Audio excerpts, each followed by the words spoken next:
Air France et Luxembourg seront convoqués à Besançon le mois prochain en vue d'une éventuelle mise en examen sur la base d'une tromperie et d'homicide involontaire.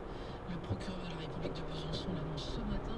Il reprochait à Gaudière de ne pas avoir rappelé des pneumatiques de poids lourds défaillants alors que plusieurs accidents mortels s'étaient produits en 2014 et 2016.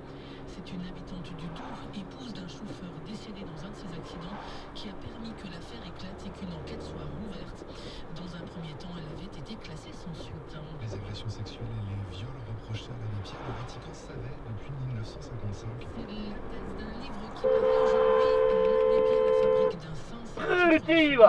Les auteurs ont eu accès aux archives du Saint-Siège et ces documents démontrent formellement que dès l'automne 1955, le haut clergé français avait connaissance de la face sombre de l'abbé Pierre. Le Vatican aussi était au courant.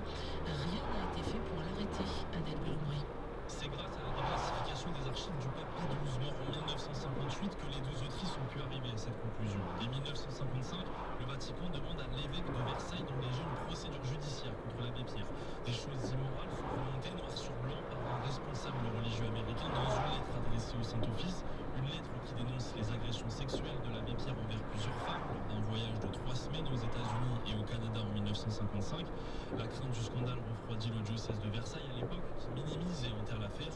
En 1957, le Vatican se penche de nouveau sur le cas du prêtre. La suprême congrégation du Saint-Office tient une réunion à son sujet. C'est le service chargé de surveiller la foi et les mœurs dans l'église catholique. 10 pages de compte rendu sont rédigées. Elles retracent la chronologie des agissements sexuels de l'abbé Pierre entre 1955 et 1957.